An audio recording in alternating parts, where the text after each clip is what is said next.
Čaute priatelia, no teraz budeme urobiť nejaké amatérske video, no, že budeme tak polievať nejaké rastliny, kvety a takto všeličo, čo sa dá polievať, no.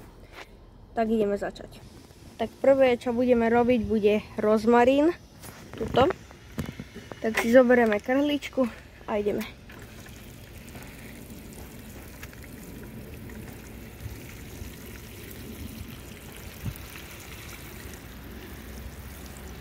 Tak už to asi vypilo všetko.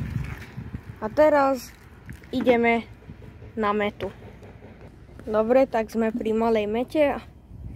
Neviem, či to je citrónová alebo normálna, tak ideme otestovať. Dobre vonia.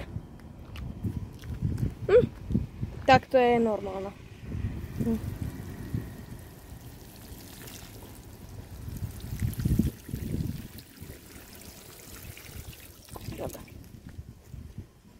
Teraz ideme na veľkú metu, ale musíme si dopustiť. Dobre, sme tu. O, jašterica. No počkať. Aha, vidieť ju. Už utiekla, to je jedno. No ideme. Dobre, už to teče.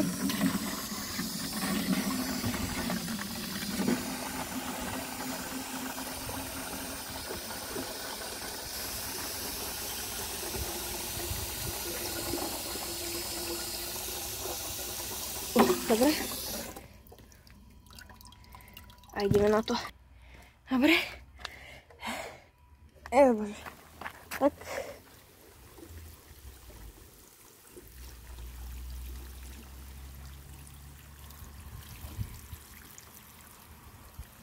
Tak. No. Teraz ideme na kvety. No tak toto potrebuje dobre veľa vody. Tak všetko dopustíme.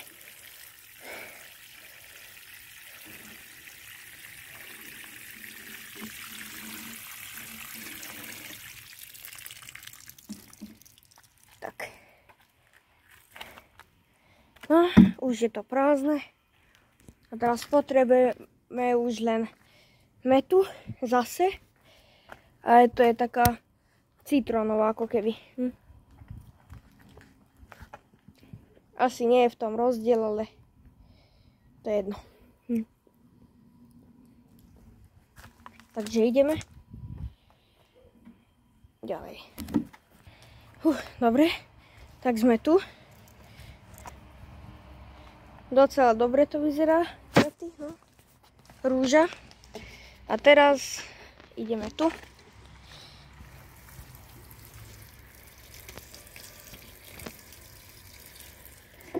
Tak chytím si to poriadne a ideme.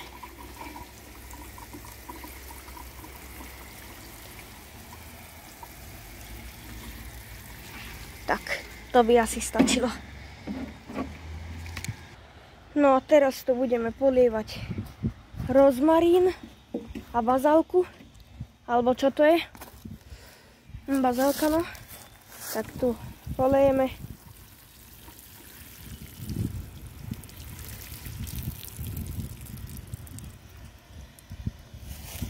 Dobre, to by stačilo. A teraz ideme na jahody. Takže 2 políčka to má.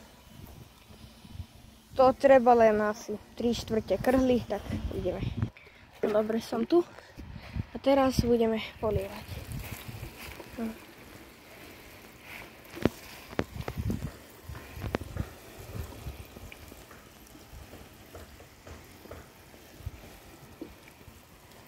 Dobre. No, to je čierna. Teraz hlina, no. Čierna hlina. Toto bude mokré. A nevadí. Dobre. Toto netreba poliať. Metu len trocha. No, toľko stačí, lebo je to čierne. A všetko má čiernu hlinu. Tak, to je všetko. Tak čaute.